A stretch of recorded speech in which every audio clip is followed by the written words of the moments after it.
Ladies and gentlemen, the host of the special report, Areva Martin.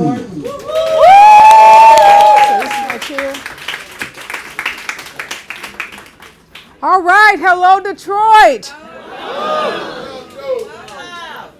Thank you all so much for coming out. We are so grateful to this packed house. Let's give another round of applause to Charles Allen, who graced us with his beautiful voice. If you have friends in Saginaw, make sure you tell them this young man is running for city council. He needs your support. He needs your monetary support. And he also needs your votes if you're able to vote in that city, or tell your friends and family that live in that city. We want to make sure we are supporting candidates, not just at the top of the ticket, but all the way down to the local level, because we know all politics are local. They begin at the local level. So thank you, Charles, for running. Thank you for making yourself available to your community. So make sure you tell folks about Charles Allen. Also want to give a big round of applause and thanks to Talib Barnes and Kiana Barnes for opening up their beautiful cafe, welcoming us in. We know how important it is to support local Black businesses and Black business owners. So whenever we get an opportunity to do so, it's important that we all do so. So I've been on a 7-state battleground tour. This is the 4th stop. Started in Tempe and Phoenix, Arizona, went to Las Vegas, Nevada. 2 days ago, I was in Milwaukee, Wisconsin, and now Detroit, Michigan. And we were at African-American owned businesses in all of those cities. That's really important to me, that we are supporting Black businesses. This is a part of the Harris Walls initiative, voter engagement initiative. So you guys have seen the president. Many of you saw President Barack Obama yesterday. You know, Vice President Kamala Harris has been here, and that's great. We love that we have all these national surrogates that are in the battleground states, but they also knew that it was important to engage with voters in smaller groups like this, to have these kinds of conversations. Now, the rallies are great, and we get to hear from our national leaders. But these conversations are what also will drive the kind of voter turnout that we need for this election. Having these conversations in these intimate settings, and then you going back and having these conversations in the intimate settings that you belong to, are what's going to get us across the finish line on November 5th. So your presence here today is critically, critically important. All right, so let's get started. I want to call up my esteemed panel. So grateful to all of the people who have volunteered to be a part of this discussion. Michael Inhotep, who is, as you know, the president of the African History Network. He's executive producer, radio show host of the African History Network show. Please welcome Michael. Thank you, Michael, for being here. Marnice Jackson is here. She's executive director of Midwest Building Decarbonization Coalition. Thank you, Marnice. Donovan McKinney is here. He's the state representative for the 14th District. Justin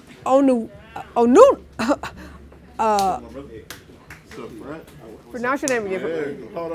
Onawenu is here. Justin is a recent lawyer. He just passed the Michigan bar. He's a graduate.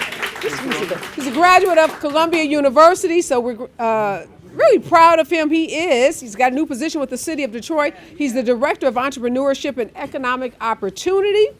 And also we have Dewan Zoe, he's known by Kennedy. He is the deputy executive director of programs for Force Detroit. Watch it. She told me to move. And a little later, we are going to hear from your Lieutenant Governor, Garland Gilchrist. He's going to join us in about 30, 45 minutes or so. So we've got an esteemed panel, folks who have their fingers on the pulse of what's happening in Michigan. So you all know how critical it is for the Harris Walls team, for the Democratic Party, to win the state of Michigan. You are one of 7 battleground states.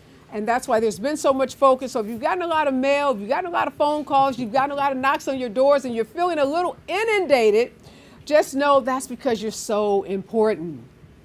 And you may never be this important again. so soak it all up and embrace it and feel the love. Feel the love. So we're going to get started. I want to talk about what are some of the issues that we know are driving voters to the polls. I had the honor today, Sabrina, you see Sabrina in the back of the room. Wave your hand, Sabrina. I was at the Harris Walls campaign office on Livernois with some other activists, and we went out and we knocked some doors in that community. We knocked on about 100 doors today. So all the stops that I make throughout the battleground states, I always make it a point to do some canvassing, because the whole point is to connect with voters, to see what voters are thinking about, what's driving voters. So Michael, I'm gonna start with you. 90% of these voters, mostly seniors, they were at home, they opened their doors, they gave me a child, don't you ask me if I'm voting, and don't you dare ask me who I voted for, because they had already voted. Right. And they had already voted for Harris Walls, and they thought that was a ridiculous question to ask an African American senior. Right. But we did meet a couple of folks. One man in particular said that he could never vote for a woman. He said women are too emotional. He said we can't be leaders. Now we know he represents a minority voice, but we've been having this conversation nationally, and we're going to talk about it here locally. Black male voters. A lot of focus on black men, and some black men who say they cannot support Kamala Harris for various reasons. This voter today said because, Marnice, we're too emotional. Oh. So You can find out. So Michael, Yes. tell us what's happening at the national level with this narrative that black men, particularly some, are not supporting Kamala Harris because she's a female. All right. Now, you want me to use a microphone? You have one. Oh, okay. I'm sorry. I'm used to holding something like that. All right. So basically, when we look at polls from African American pollsters, even polls from white pollsters, and I'm hesitant in using those because a lot of those polls, like the Siena College New York Times polls, is usually an outlier. And the last one that came out, when you go to the crosstabs and look at how many African Americans they surveyed, it was 589 for a national poll. Whereas African American pollsters like Terrence Woodbury, things like this, they're surveying thousands, okay? So overwhelmingly, at the national level, African American men overwhelmingly are supporting Harris Walls. Okay.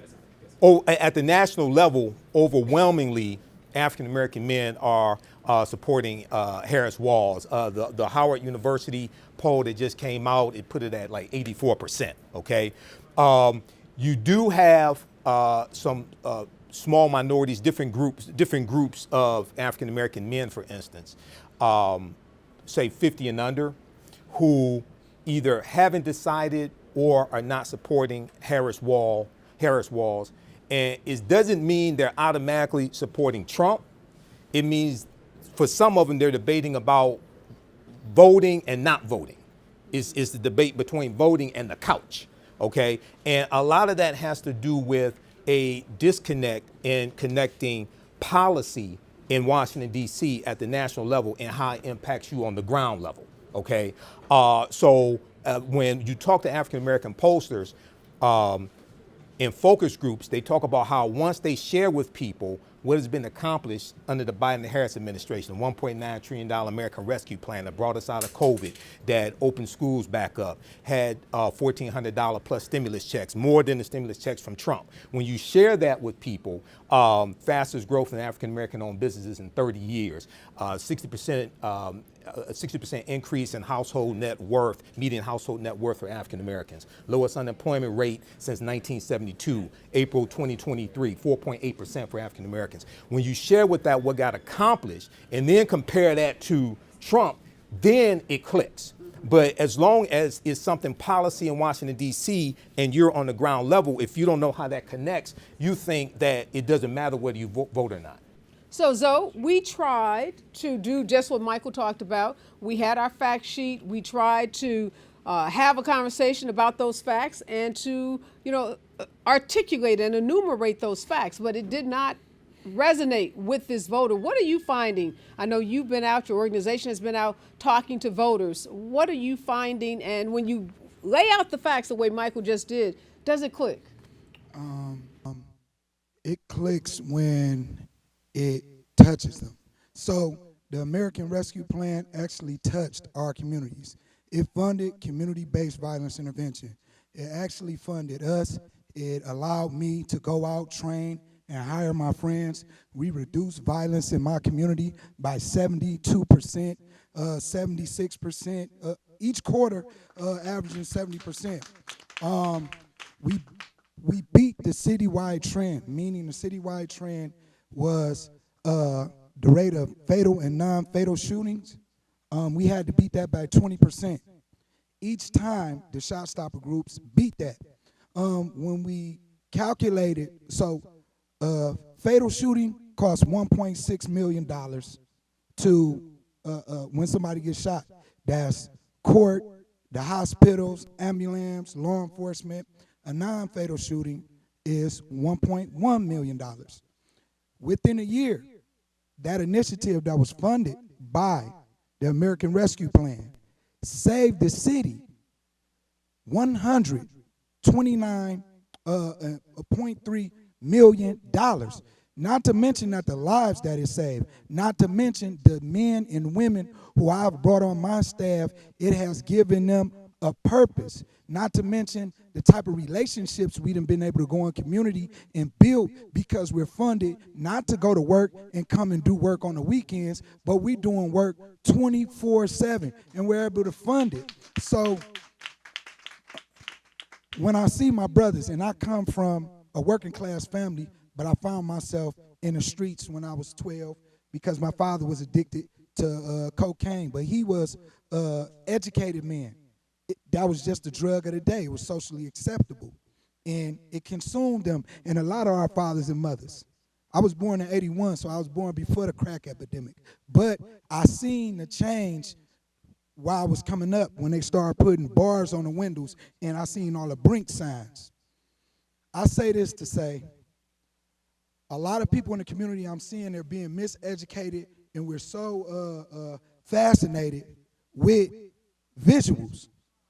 So you will have an individual come take pictures, come present us in front of our people, and when they see certain people, they recognize certain people that they trust, certain people that they look up to.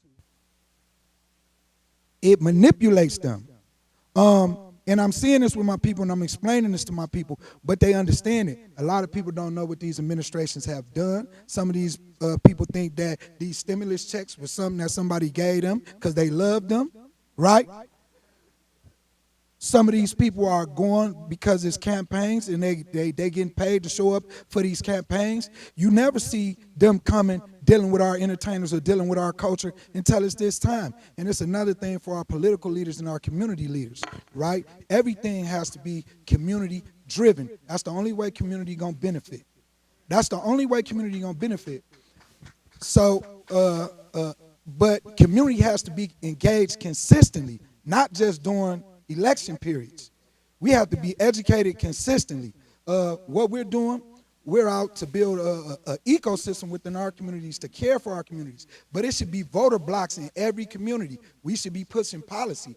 We should not be allowing individuals to play with us and play with our emotions off sensationalism. But what I'm seeing is sometimes our people fall for sensational things, but when you have someone that you can put in community that's with them every day, that they trust, that can articulate, that can translate the buffoonery and the foolishness that they're using to trick us and have not involved in the political process because we think it don't work for us. Politics belongs to the people. And Areva, just quickly, I have talked about Force Detroit and Brother Zoe on Roland Martin Unfiltered and talked about connecting policy to impact on the ground. And it's important for everybody to understand, no Republicans in the House or the Senate voted for the $1.9 trillion American Rescue Plan that's funding this program. No Republicans, and the only reason why it passed the Senate was because of Vice President Kamala Harris, who had the tie-breaking vote because the VP provides over the Senate. That's why it passed the Senate. So, great points, Zoe. Justin, you're probably the youngest person on this panel, a little younger than me, so I'll give you that.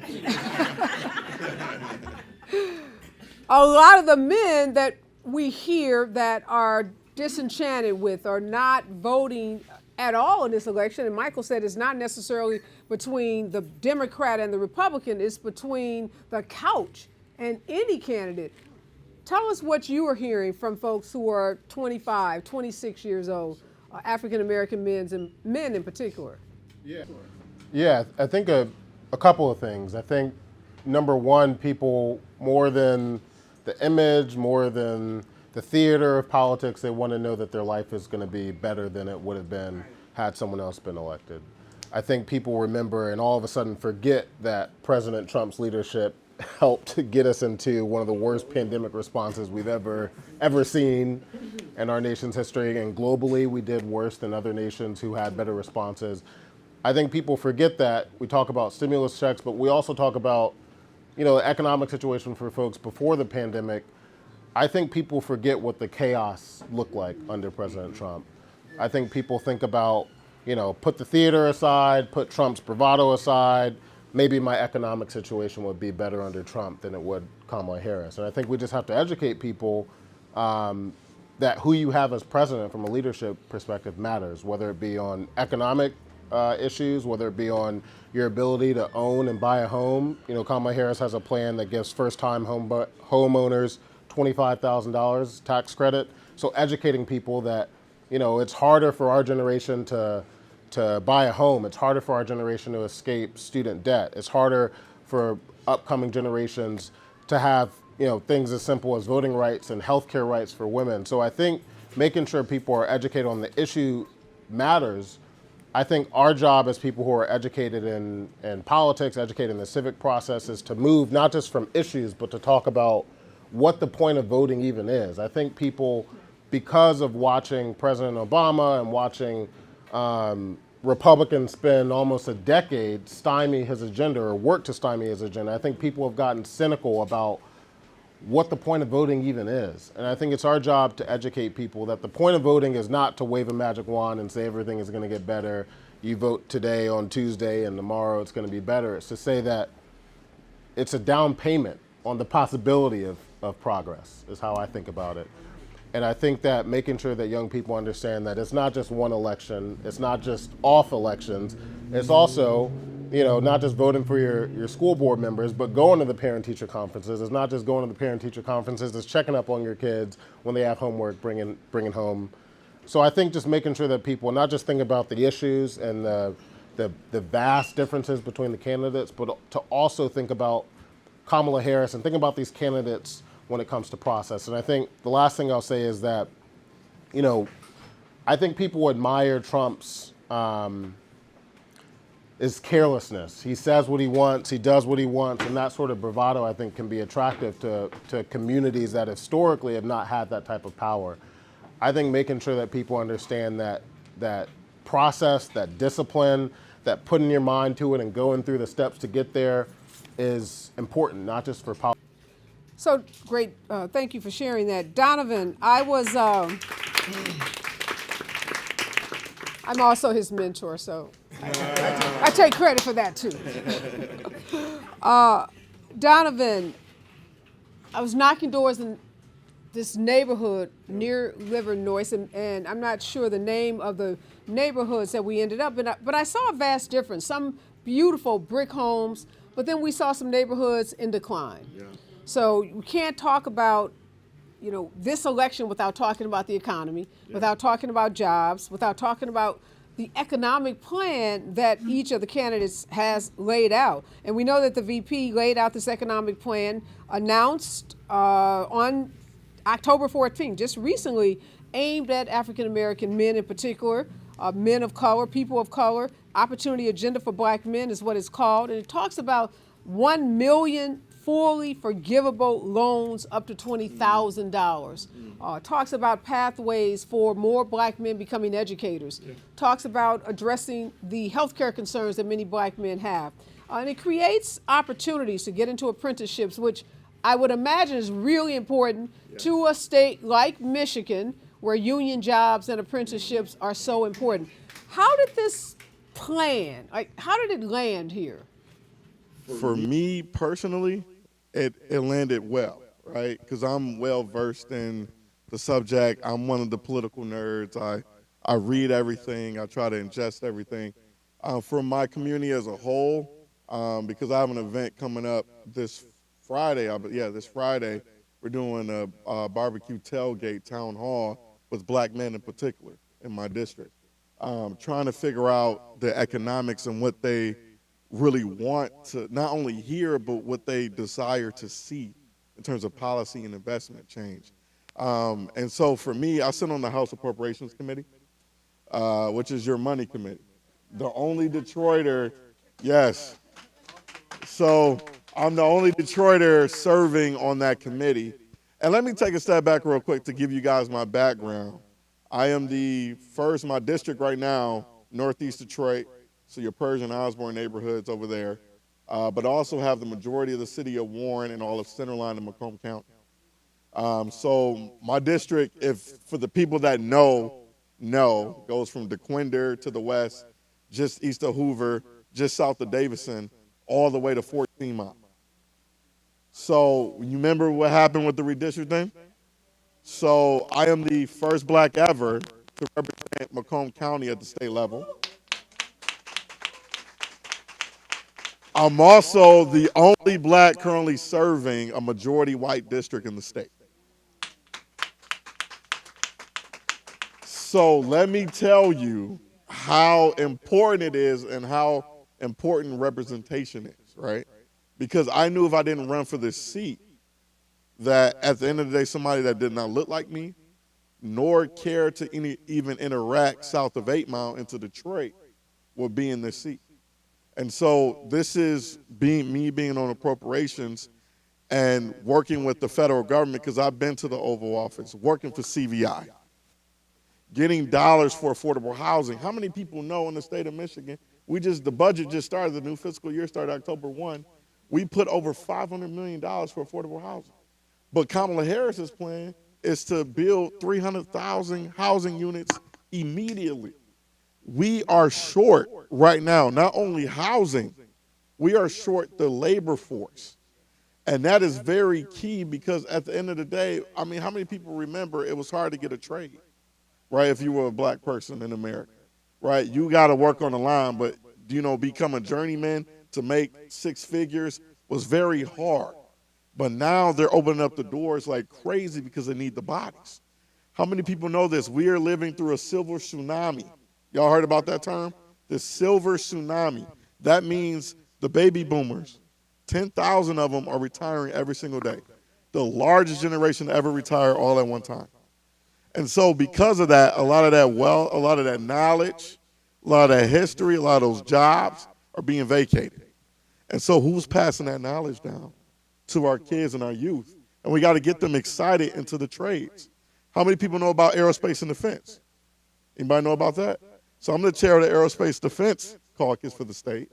I was able to go to the Pentagon last week to meet with the Secretary of Army and Navy to expand our defense corridors, not only in Detroit, but in Macomb County and across the state. Because we are the arsenal of democracy. We're not only the home of labor, but we not only put the world on wheels, but guess what?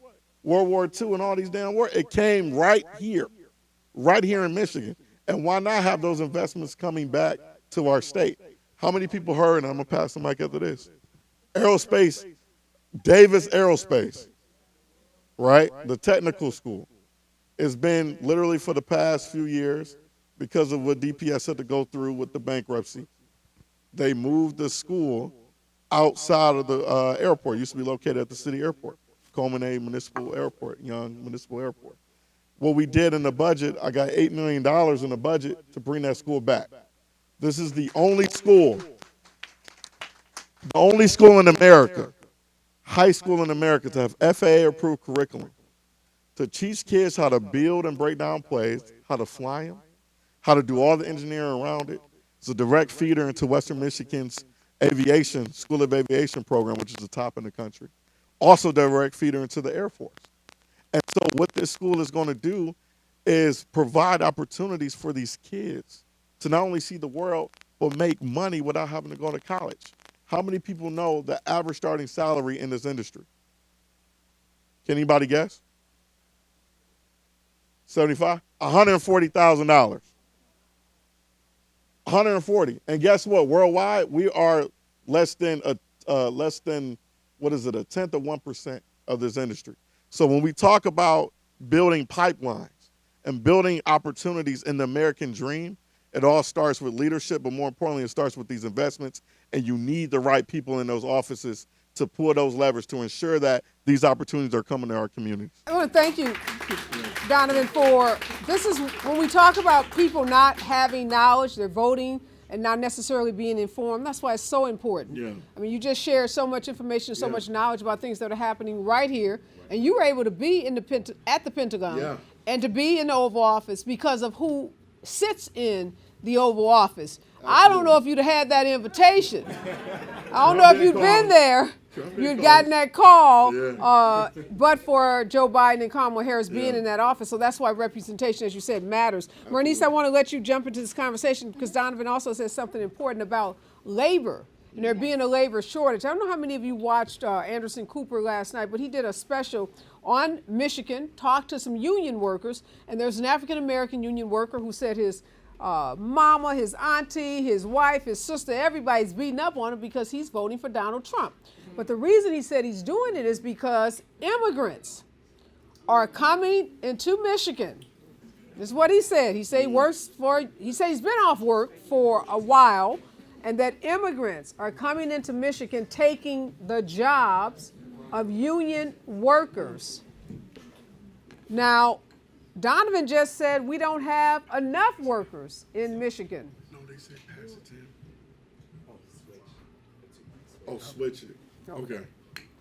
So, Marnice, I don't know where he got his facts from. He obviously has not heard the Donovan speech about the need for more workers, but he believes, and he said the other reason was the electric vehicles, and we'll talk about that. He talked about how the Biden-Harris administration, the push for electric vehicles, he was fearful that that was going to gut the auto industry. But this immigration issue, big in a place like Michigan. Well, hello? No, okay. Can I use the mic? Or Can we use it? yeah. Okay. Okay. So speaking to immigrants and jobs here in Michigan, of course that's a false narrative because there's more than enough jobs to go around, especially around clean energy, electric vehicles. For example, the Inflation Reduction Act, which was a bipartisan bill that passed in 2022, which allowed for more clean energy jobs. That means wind, solar, geothermal, electric vehicles, all that, okay? We're not gonna talk about oil, gas, and coal, okay? Because those things we need to get rid of, okay? Just remember that. So when you speak to immigrants, trade schools, as he mentioned, these jobs are readily and available. And the thing is, we have to get our K through 12 students equipped and ready to go because these jobs are available, and we need to be starting to educate our children on how to get access to these trade jobs. I wanted to say also that the importance of clean energy, because right now here in Michigan, we are definitely plagued with a lot of industry. If you live in Detroit area, I'm from Pontiac, but and shout out to my mayor back there, Yaktown. If you live in the Detroit area, we are plagued with a lot of fossil fuel industry. Remember coal, gas, and nuclear, gas infrastructure. Those are dirty fossil fuels. And one, it causes climate change. Now, we all think climate change isn't real, but it's clear that we have a lot of different storms. We had 3 hurricanes within the last 2 months in the Gulf South, and we have had tornadoes. So just to be clear, we have to switch to clean energy options. So the jobs are there. We just have to understand that our children, our adults, you don't even have to have a college degree to switch over to these wind energy contractor and trade jobs. And so immigrants are taking our jobs. We just need to understand that there's other fields in the STEM area, engineering, architecture, building codes, that are readily available. And by the way, they pay really well. I think 80,000 and above, okay, and that's a livable wage, especially for a family of four. And of course, my colleagues can speak to the clean energy field, but I just also wanted to say that here in Michigan, the Inflation Reduction Act could not have happened under the Trump administration, because he is in bed with, and I'm a centralist. I'm going to vote for the greater good regardless, okay? I do not want a maniac to get in office, because going back to the Social Security point, he's going to try to get rid of your Social Security, and that's in the Project 2025. And he wants to raise that age limit up to 73. So I don't know about y'all. I want to retire tomorrow. So, so I just wanted to throw that in there. But just to be clear, clean energy is a must, because here in Michigan, if you live in the Detroit area, southeastern Michigan, there is going to be a rate increase by DTE Energy, and they're hooked up to a gas infrastructure. So by the way, your bill is going to go up again. I just had to do that plug. And so again, so just FYI, when we talk about community organizing, we have to really start showing up in areas that we're not so familiar with, like the Public Service Commission. Those who are the people who are supposed to regulate DTE Energy. And honestly, they're not doing a very good job. So if you like paying high utility bills, I don't personally, we have to hold them accountable to switching over to a more cleaner energy option. So I'll give it back to you, because you give me a look. No, go ahead, real quick. I want to. I was just going to add that, before I was working with the city doing economic development work, I was a law clerk for the UAW and an organizer for the Sierra Club, which is an environmental organization. And so I'm sensitive to this whole, you can pick jobs or you can pick clean air and water. I'm sensitive. I'm a child of immigrants and also, Black Detroiters multiple generations over. So I'm sensitive to this immigrants versus folks who've been here for a long time narrative. And I think more than anything, on both of those issues, it's a tool for division. It's a tool for distraction. Every single election cycle, if you look back, plug in YouTube, 2012 election doomsday, and search like Fox News. You search 2014 election doomsday. Every single election cycle, there is some new thing that you're supposed to be afraid of. You saw it was Ebola in 2012, 2014, maybe my history is mixed up. It was immigrants in 2016.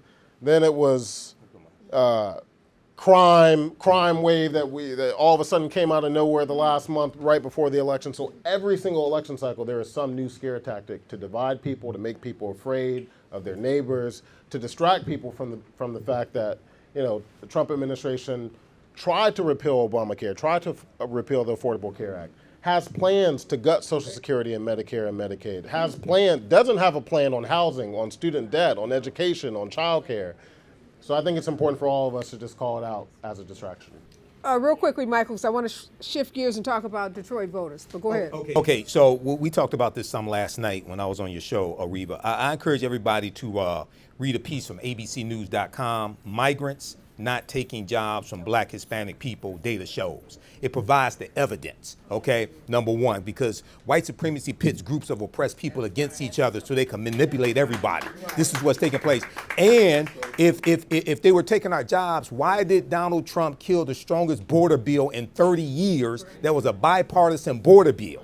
So he could run on the platform of immigration and immigrants taking your jobs, because he doesn't want to do anything to solve the problem. He just wants to run on the problem, okay? And then also CNBC just had an article in the last couple of days that talks about how Trump's plan would render Social Security insolvent in 6 years. Read that also. No, so important about the whole immigrant narrative, false narrative that's being pushed. I live in California, and our entire economy would collapse without immigrants. Immigrants work on farms, they pick strawberries, they pick lettuce, they provide the backbone for our agricultural, all of agriculture in the United States. So if you enjoy your fruits and vegetables, you better learn to love immigrants. I mean, it's just a reality.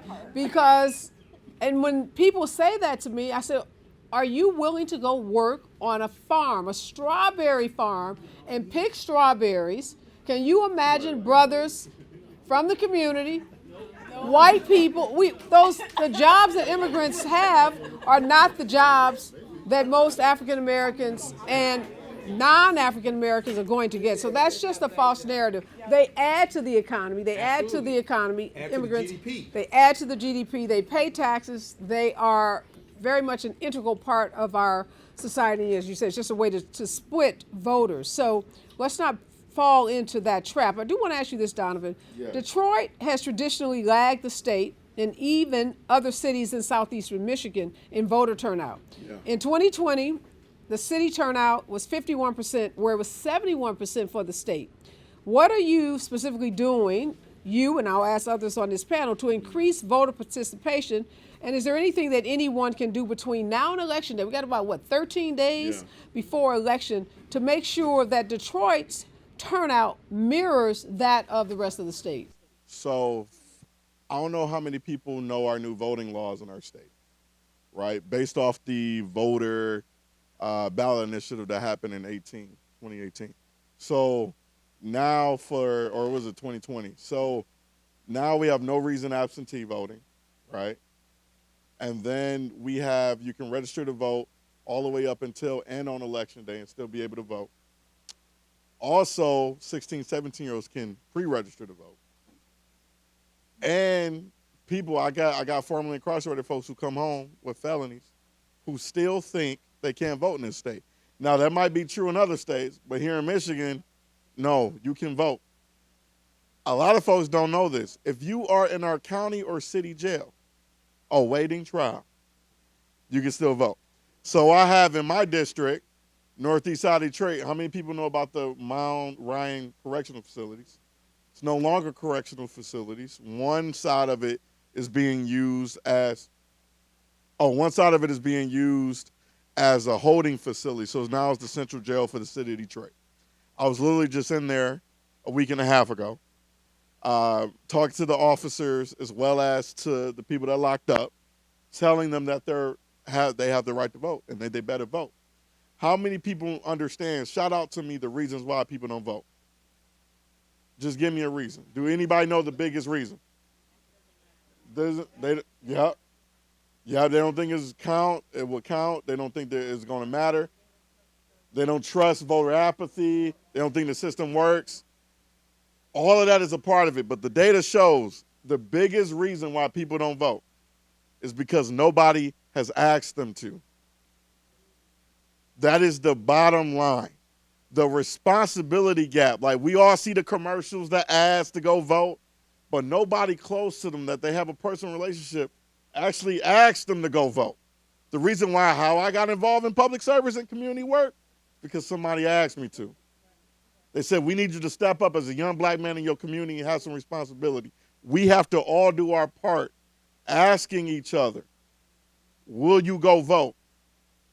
Doesn't matter. I kind of do care about who you vote for. I'm going to say it on this TV. I do care. But the whole point is getting people to understand that their worth and value and that their voices do matter. However, this is only one tool in the toolbox.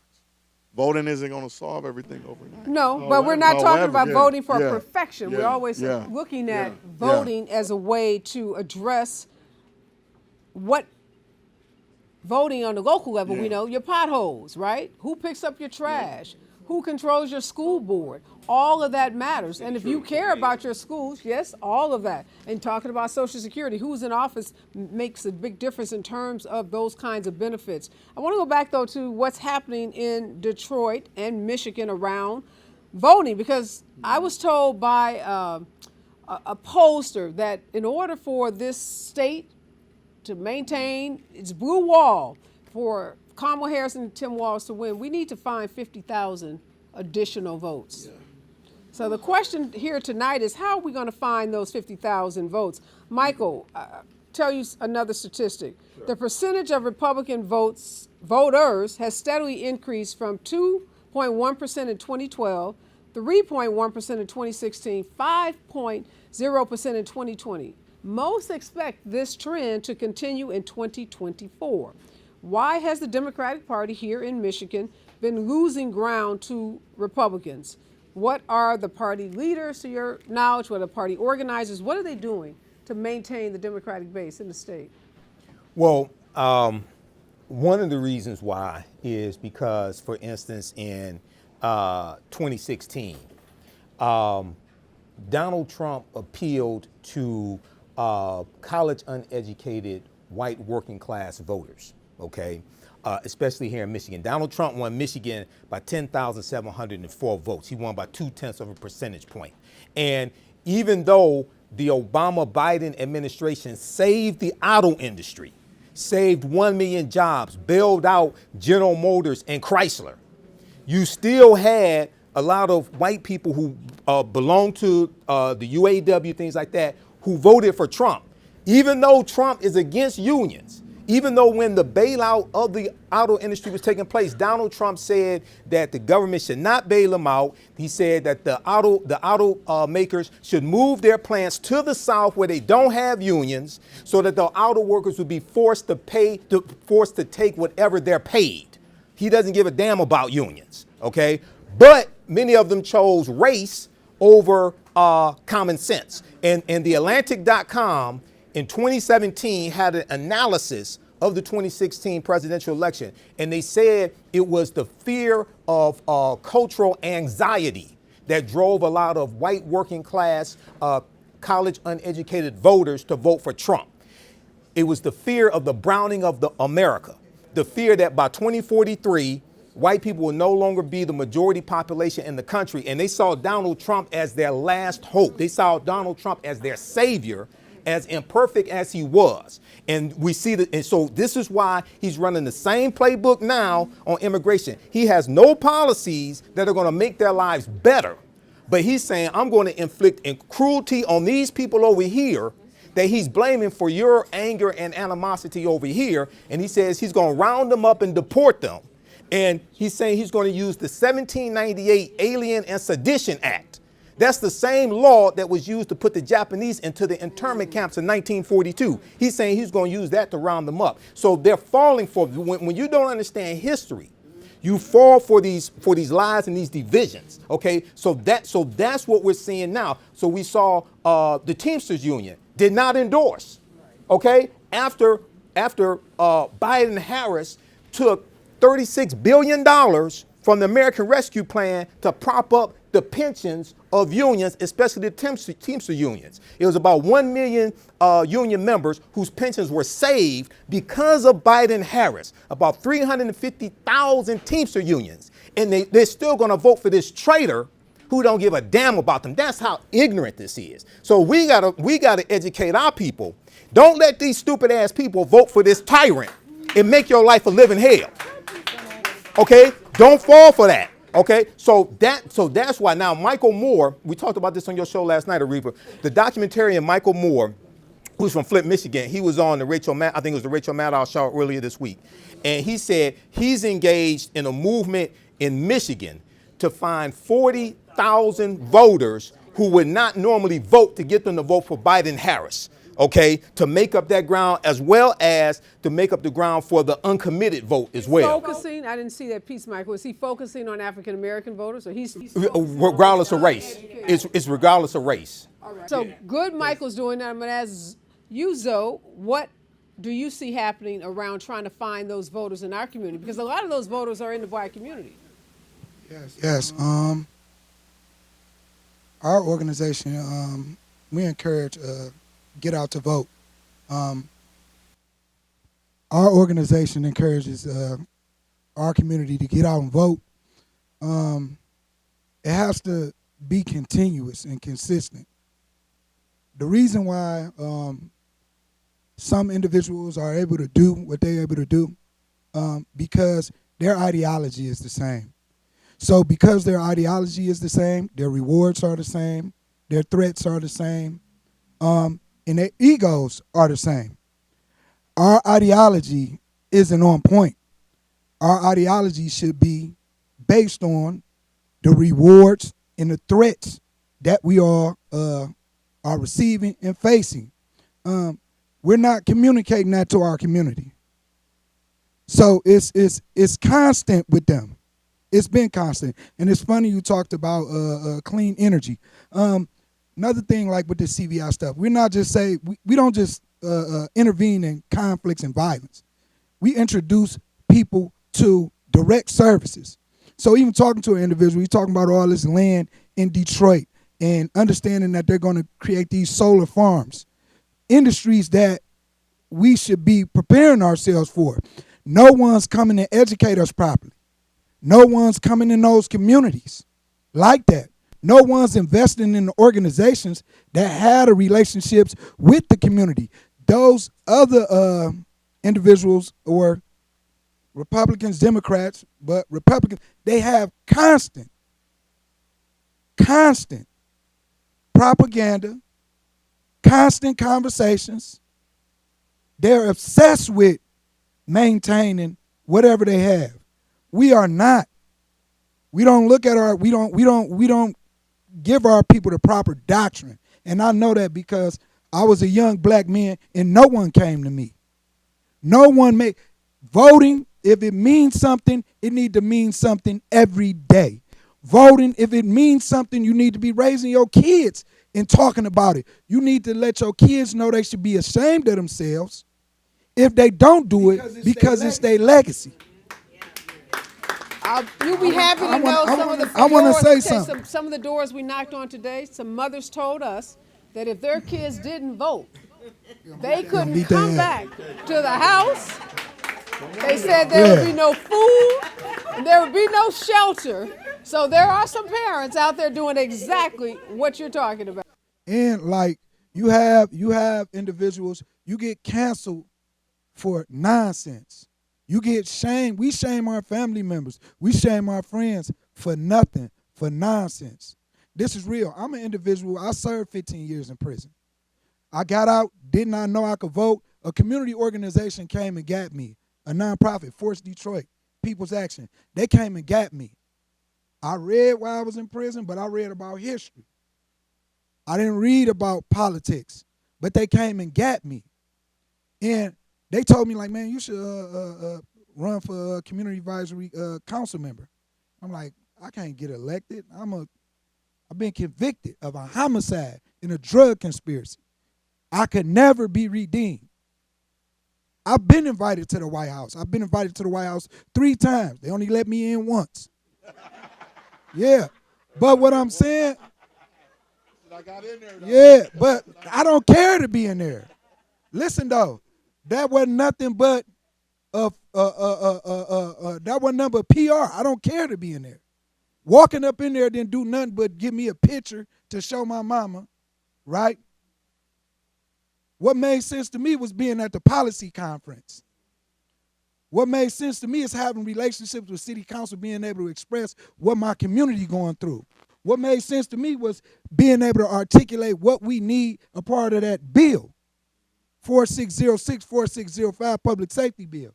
What makes sense to me is having a relationship with our local law enforcement and them respecting us and them pushing our work. That's what makes sense to me. What makes sense to me when it comes to politics, you cannot come, because we ain't stupid. Black people, our issue is mistrust and lack of hope. Every leader we ever had either got murdered or his character or her character got assassinated, or they got tired because the people gave up on them. So I would say this, you ain't gonna fix it in a couple months. I hope the right people get elected, because the right people are the reason why I'm here today, and the reason why a lot of the community organizations that I'm partnered with and that I'm in arms with, my comrades, they are the reasons why we're able to go and service our community, and they done gave me purpose.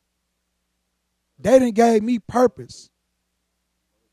And I'm a young black man. So in closing, for real though, you got it. In closing, because I don't want to say nothing else, because I'm gonna get emotional, because it's not a game. If it has to be real, because our people so real, we know when it's fake. If it's a phone call, if it's phone banking, if it's canvassing, we already know. We want to hang up on you. We want to, so many text messages come. I ain't never got this many text messages in my life. What the technology is. But I will say, I have an understanding, not because of the politicians, because the community organizations, the community leaders came to me and taught me this is what the politicians want to do. And they were able to do that because the politicians in my city got relationship with the community leaders.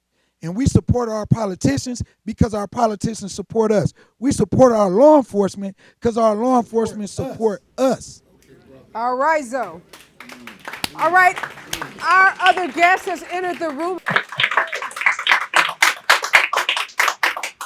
I am really delighted to add to this conversation Michigan's own Lieutenant Governor, his name is Lieutenant Governor Garland Gilchrist. I had an opportunity to meet him this summer. We were both at a fundraiser for the Harris Walls campaign. He was there. We were in Massachusetts supporting the campaign. And I was so struck by him, so impressed with brief conversation we had. We had some mutual friends, and I wanted him to be a part of this conversation because we were talking about the loss of Democratic voters in the state of Michigan. And my good friend Michael says, well, a couple of things are going on. One of the things that's happening is uneducated white voters are, because of a lot of reasons, but many of them are gravitating to the Republican Party. And the big question is, what is the Democratic Party at the statewide level doing to counter those losses of Democrats and the increasing number of folks in the state who are now either registering or identifying as Republican? Well, first of all, it's really good to be here with you, Areva. Thank you for coming to Michigan. Thank you for coming to Detroit. I appreciate somebody that comes into Michigan asking us to talk to our people. Yes. Y'all can't hear me here? All right. I'm going to project. Is that better? Yes. All right. So I don't want to yell at her. We like right here on the shoulder to shoulder. That's okay. Don't. So you're not yelling. But I appreciate somebody that wants to come to Michigan and actually talk to our people. Like the fact that she came in here and actually went door to door in Michigan, like that speaks volumes. Some people come here and they only speak to a couple of people. And so that's a testament to you and your commitment to making sure that our people take full advantage of this opportunity. Thank you. To your question, I want to take a step back. So in the state of Michigan, people for the last couple of elections, we've experienced record voter turnout. And that record voter turnout has resulted in historic Democratic leadership at the state level. Representative Donovan McKinney is in the majority in the Michigan House of Representatives, and we have not experienced a Democratic majority since we haven't experienced one since 1983 when I was 1 year old, and I don't think he was born yet. I wasn't. The reason I bring that up is because, so at the national level, people have needed reminding that Democratic governance is worth voting for. And we've seen evidence that Democratic governance worth voting for in these last several years, whether it was the Biden-Harris administration's response to the COVID-19 pandemic, whether it was, as my brother alluded to a little bit earlier, the fact that they restored and strengthened the pensions of 1 million people, retired people who are in unions. But in Michigan, we've shown that Democratic governance is worth voting for because we've done everything with that Democratic majority, from repealing the tax on retirement income, because some of y'all are retired in here, right? Yes. And y'all probably like getting your whole retirement check, right? Because the Republicans 13 years ago invented a new tax on pensions that was unconstitutional so that they could give a tax cut to rich people and big companies. But Democrats, we rolled that back. Said we weren't going to do that anymore. My union sisters and brothers, we were the first state in 70 years to restore rights for working people by repealing so-called right to work. That meant that people got the opportunity and the more to organize so that they can be respected and protected together at work. We have expanded access to healthcare by codifying the Affordable Care Act that Donald Trump wants to get rid of at the federal level. Well, we've codified it into state law here in the state of Michigan, so we'd be protected regardless of what the presidency that's not going to happen would try to do. So I share all those things because in Michigan, we have shown that Democratic governance is worth voting for. And we need to tell the story that Democratic governance is worth voting for at every level, because there are things that we've been able to do, me and Governor Gretchen Whitmer, that would not have been able to happen had we not had alignment with a Biden-Harris administration. Because I was lieutenant governor when Trump was president. It was terrible. And that happened both when Trump was president and when we had Republicans in control of the Michigan State legislature. So the fights that we had to have to get resources into the community for those years are years I do not want to go back to. And so for everyone, we have an opportunity and I think an obligation to invite people to be part of this movement for the future. The biggest difference between us, between Democrats and Republicans this year, and I think this generation, is that we define our opportunity by who we can include. And they define their future by who they can exclude. Like, our vision of the future is big enough for everybody. Their vision of the future is too small for you. And I'm saying you very specifically because everybody in this building is excluded from their future. They're excluded from their past because they don't want to teach us about our history. They're excluded from our presence because they're racist to us right now. And they're excluded from our future because they do not believe in our people's potential. So how we make this up, I don't even think about it like that. What I think about is, what are we going to do? What story are we going to tell that will let people know that not only do we want them in this movement, but we need them in this movement to be successful, to win this election, but also to do the right things with power. And I think we've demonstrated as Democrats in Michigan that we are willing to do that. For protecting reproductive freedom, like Michigan voters picked it, and then we went a step further with a legislative majority. There was something talking about the clean energy economy. My brother Justin Onwenu was here. Like, Michigan has the most clean energy sector job growth in the whole country. And we are doing that in a way that is training more Black folks to not only participate in that future with jobs, but to own that future as entrepreneurs. So I think that's the opportunity we have to invite more people to that movement. And like, look, I'm doing that work every day. I spend time, I do between 2 and 4 events a day where I am recruiting, meeting, encouraging, and thanking people who are volunteering to invite people into this democracy. I was on the east side this morning. I was at Saginaw Valley State before I came here. Like, going in and saying, yes, we need you to be part of this movement in order for the future to be just big enough for all of us. That's a system problem that we can solve, and I'm an engineer who knows how to fix systems, so that's what we need to do. All right, Lieutenant Governor, irregular voters. So a part of what I'm doing is going to the battleground states, not talking as much to folks who are already committed. Those folks who are going to show up at rallies, those folks who vote early, like the seniors I met during my canvassing today. It was wonderful to talk with them, to get their enthusiasm and to see the, just the excitement they have about voting for a Black woman. And they let me know in no uncertain terms that is who they voted for. Right. And there would be hell to pay if anybody didn't vote for that Black woman. But there are irregular voters. Some people call them low propensity. Some call them low information. I'm just going to use the word irregular, meaning they may have voted in 08 for Obama. They may have even voted in 12. They maybe didn't vote in 16. Maybe they didn't vote in 20. How do you move that voter? Because we need those voters. Those voters are important. Some people say, don't worry about those voters. Just talk to people who are already connected to the system. I say it's not a choice of one or the other. It's both and. We need folks like these folks who are committed, those seniors that I met, but we also need those voters that don't vote every election cycle. And our good brother Zoe says, well, you can't necessarily fix this in a month. I agree. We don't even have a month. We have about 13 days. So what marching orders, because I want to give some marching orders to this group here, can you give them to take back to their communities to talk to those folks who may be thinking about the couch, not thinking about voting? So first and foremost, anybody that said to you that we should not try to reach people is somebody I can't trust. They are, this person, name will not be named, but it was a Black man from Detroit who said that to me. That's as fine. I was calling into Detroit. I don't care where they from. No, I just want you to know.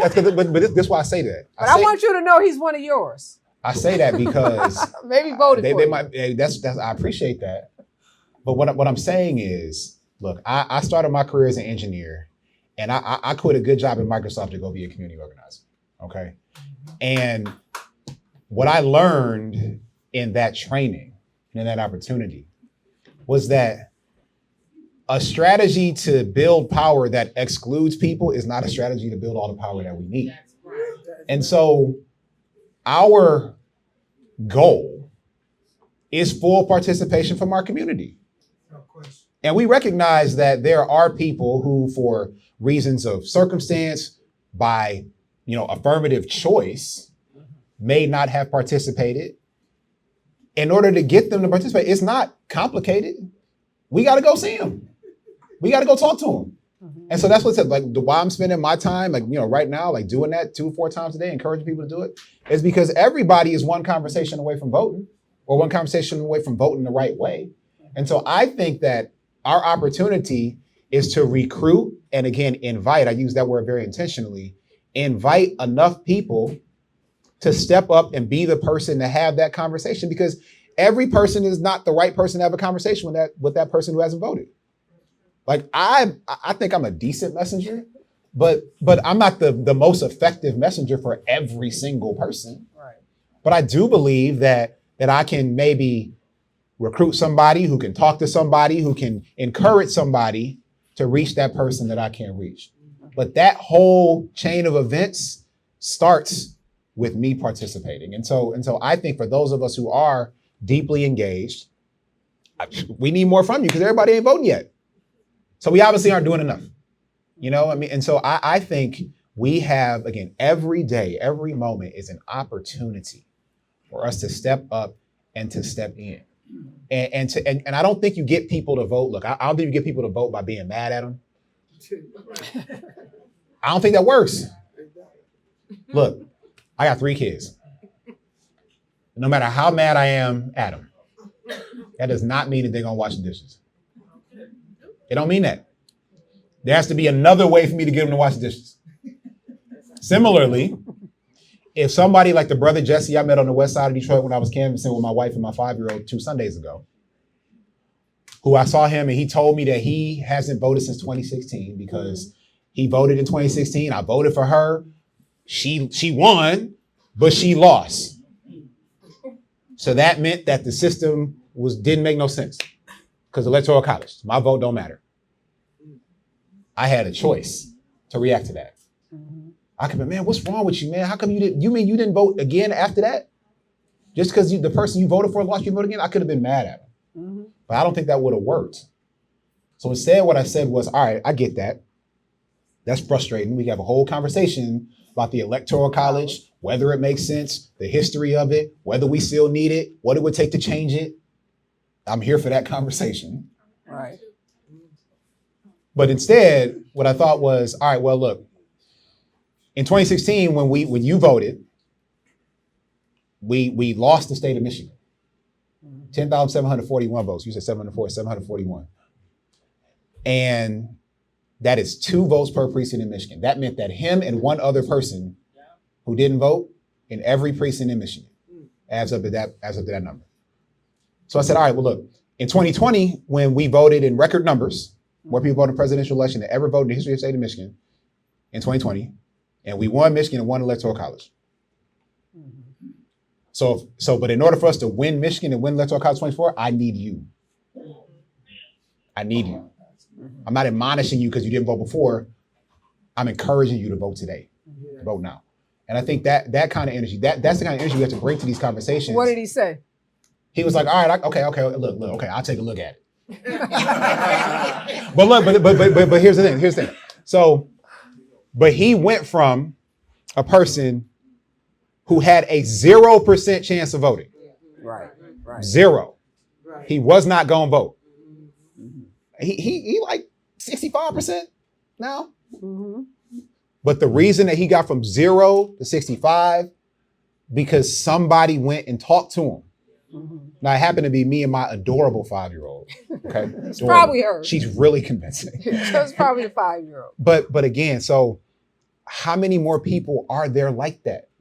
because he would be what you would call an irregular voter. He ain't voted in 2 presidential cycles. Absolutely. Right. So I would just then therefore assume that he didn't vote for me in 2018 to 2022 or 2017 when I ran for local office. Like, probably not. Mm-hmm. But a conversation that we had 2 Sundays ago made him more likely to be a voter. Everybody is one conversation away from being that person. And so that's what I want us to think about. Not think about this as a problem to solve, but an opportunity to grab onto. Like, imagine if we were enthusiastic about getting our people to vote, be like, damn, man. Instead of being like, damn, we got to figure out how to get some more people to vote. You excited to join that movement, Representative McKinney? I'm not. But I'm excited to join a movement that's like, hey, y'all, look, we are going to step into our power. We are going to be the people that sets the agenda. We are going to be the people that things don't happen to, but the people that make things happen. Like being able to step into that, like, that is exciting. That's something I want to be a part of. And that's something I think, like, when the vice president talks about that black joy on that sign back there, that's what that is. Right. That's not voting with the spirit of fear. That's the love, power, and a sound mind. You know, y'all go to church, like that's the energy that comes from. Right. And so I think that's what we need to be able to invite our people to be part of this process. No, I think you're absolutely right. And I met a lot of those people knocking on doors today. A lot of seniors who have embraced that black joy, who talked enthusiastically about the fact that they've already voted. Yeah. Like, little girl, you don't need to be knocking on my door asking me my business because that's we exactly handle what they it. said too. Right? Oh, yeah. And sprinkle with some profanity that I can't repeat. You know, we are in Detroit. So there's a little candid conversation about that. But one of the things that some of the seniors said is, it's those young people. Mm-hmm. It's those young people that need to hear this. And there is this narrative out there, and we talked about it a little earlier with the panelists, narrative around black men. Mm-hmm. Exaggerated in a lot of ways. Michael and I have talked about that. The stats don't bear it out.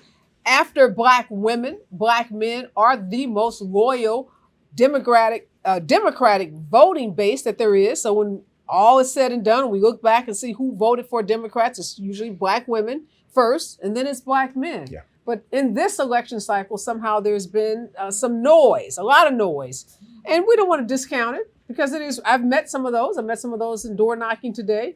A couple of folks who made it very clear to us that black men in particular, one who said we were too emotional, me and Marnice, and all the other women here, that we couldn't run nothing for him. So we know there's misogyny. Sure. We know there is racism that's motivating some of these voters.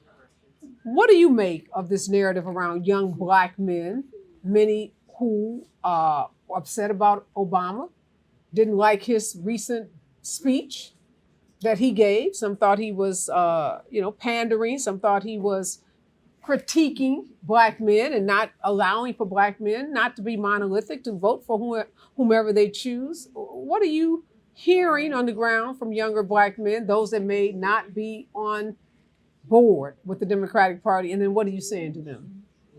So I've kind of answered this question already in how I've been talking. But are you saying anything different to the black man? Not the black man who said I didn't vote since 2016, but the black man that says I had more money in my pocket under Trump. I did better under Trump. I had a job under him. I got a stimulus check. I'm concerned that she can't handle world leaders. She's not going to be tough enough. Mm-hmm. Those are some of the things that we've heard. I even heard a man tell me that Kamala Harris says she's going to come into our house and take our guns. Mm-hmm. So there's a lot of disinformation. Sure. And we know it's being targeted specifically to black folks online, social media sites. And people hear those sound bites and they start believing them. Sure. So, okay, a couple things. One, I get the use of the term misinformation and disinformation. That's a lot of syllables for lying. And I think we would behoove ourselves to just call it what it is. Like, misinformation sounds complicated, like lying is something we all understand. And I think it's different to tell a person that, like, don't fall for people lying to you, that don't fall for the disinformation. So I want to start there. But look, everything that I said to you and I said to this audience, I say to these brothers. To go a step further when there's like individual things, I'll give you an example. So the Harris Walls campaign asked me to help them out, not just in Michigan, but in other places. So I went to Milwaukee in August. And I met a brother who he ran the Community Violence Intervention Program for the city of Milwaukee. He had been running for 2 years. He had been doing CVI work in Milwaukee for the last 14. And after he finished getting his haircut, he came over to me and he said, okay, hey, look, I had a Harris Walls t-shirt. Everybody knew what I was there for, right? Right. So he came over, he sat down with me, he said, look, when it was Trump versus Biden, I'm gonna be honest, man, I was leaning toward Trump. I'd have voted for Democrats my whole life. I was leaning toward Trump. And then when Harris came to the top of the ticket, he went back to being on the fence. Okay. He said, look, and I said, well, tell me about that. And he said, well, man, I just, I don't know, man. I've seen Democratic leadership in Milwaukee for my whole life. And, and Democrats are always talking about, immigration and all this other stuff. So I just didn't know. And so what I said to him is that you've been working in the community trying to keep people alive for 14 years. So I think that you have a pretty good sense of the community that you want to see. I think you have a very clear understanding of what the young people who you work with, like what the reality should be with them, what it would take for them to feel like they were invested in, what it would take for them to feel like there are adults in their life who care about them, what it would take for them to have a vision for a future and access to a dream of health and wealth for them and everybody they love. Like you have a real clear sense of what that looks like, okay? And we can have a conversation about how you feel about the LGBTQ community or immigrants, because that's problematic, but that's not what I'm about to argue with right now. But we're wrong. My question is, so do you have that vision? He said, yeah, I feel you. I have an idea. So I said, all right, well, I want you to take a step back and I want you to say, think about the boys there at the meeting that you had last night. And I want you to picture Donald Trump and Kamala Harris. And I want you to tell me which one of those two people gives a damn about any of them kids that was in that room. Who do you think care more? And he said to me, well, I never thought about it like that. I'm not, no shade. That's what he said. He said, I never thought about it. So like, I think Kamala. I don't think it ain't Trump. And I said, well, look, so we can have policy debates because there's a whole lot of lies I got to deal with, like the STEMIs that the Democrats in Congress passed because Trump opposed, and the only reason he agreed to them was so that he could delay them. People would have money in their pocket sooner, so he could put that ugly like Sharpie marker signature on them. And then people forget that second check came from President Biden and Congress and came sooner because he wasn't arrogant enough to put a name on it. I digress. So we get your point. So what I said was that, look, sometimes like voting, we care about issues. We are issue fluent people. We have things that are our priorities. But sometimes it's like, which one of these people care about the people I care about? Mm-hmm. Which one of these people can help me get a little bit closer to that future? I'm not saying, I think either Zoe or Representative McKinney said it. One single vote does not make your future happen. Mm-hmm. But one single vote gets you a step closer to that future by putting someone in place who could unlock those resources, could buy things like the Bipartisan Safer Communities Act that the Biden-Harris administration passed, which unlocked funding for states that have safe storage programs that can reduce gun violence, like we have in the state of Michigan, that are supporting community violence interruption programs, which we then passed. They did a state appropriation to put into effect, which gave the resource to the city of Detroit to establish their program to make grants to community organizations like Force Detroit. All this stuff is connected because the person at the top in that office actually cared about those kids. Right. And so the conversation I have, and I can't give you a blanket answer because it's different, because I'm willing to have that conversation to understand that person. But for that, but you gotta be willing to do that. So it goes back to what I said. Everybody's one conversation away. You gotta be willing to take the time. Like, do we have time to encourage our people to vote? Like, I think so. I got time, and I'm real busy. But I got time for that, because I think my people are that important. No, I think you've said something really important. There's no particular formula, but the strategy is listening to people, figuring out where they are Yeah. and what their issues are, and then addressing their issues, because it might be immigration. We've heard people talk about immigration. It might be reproductive rights. It might be the issue of crime. It might be the issue of economy and jobs. Most people have some reason, as you said, why they are not voting. It might be they hate the Electoral College. Right. Maybe they don't even understand the Electoral College, which we know, right, Michael? A lot of people do not. So we all have an opportunity to help combat the lies, not the disinformation, but the lies, and to help people understand what's at stake. I think John Kelly is on a mission to help defeat Donald Trump. He was his chief of staff. He was one of the longest working members of the Trump administration. He gave an interview a day or so ago to the New York Times, and he said there are a lot of policy issues in this election, but the issue of character and integrity are also on the ballot. And he gave examples of things that Donald Trump did while he sat next to him as his chief of staff, like the story we all heard of him calling veterans suckers and losers. He confirmed it. Not a myth, not a lie. I was there when it was said and done. He also confirmed Donald Trump believes that he can do anything, that he is all powerful. And if reelected, he said he will exercise that power in ways that we can't even imagine, because he does not believe that the other branches of government have any check on his power. And now the Supreme Court, in his recent decision that gave him almost absolute immunity, have affirmed for him that he can be powerful in that way. Yeah. So there is so much on the ballot. Michigan, you guys are going to be so important.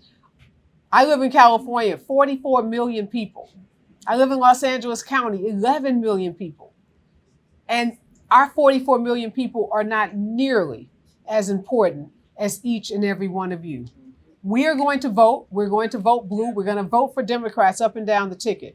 But it is going to be the vote of voters in the swing states like Michigan that are going to make the difference. And I would say and submit, save our democracy. So I just encourage each and every one of you, do as your esteemed Lieutenant Governor has advised you to do. Make time. He's busy. I'm super busy. I'm sure all of you all are busy.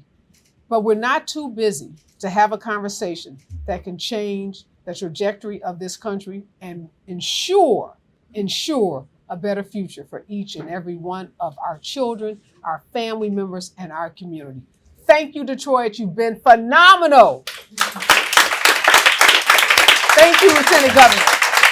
You guys have been amazing. You've been phenomenal. Stick around, enjoy some food. We probably have some music. There's some vendors outside. Thank you, Detroit. I'm gonna be looking for y'all on election night. Y'all better deliver Michigan. Donovan, We will. Justin, Michael, Marnice, Zoe, everybody in here, deliver Michigan. That's your assignment, people. All right.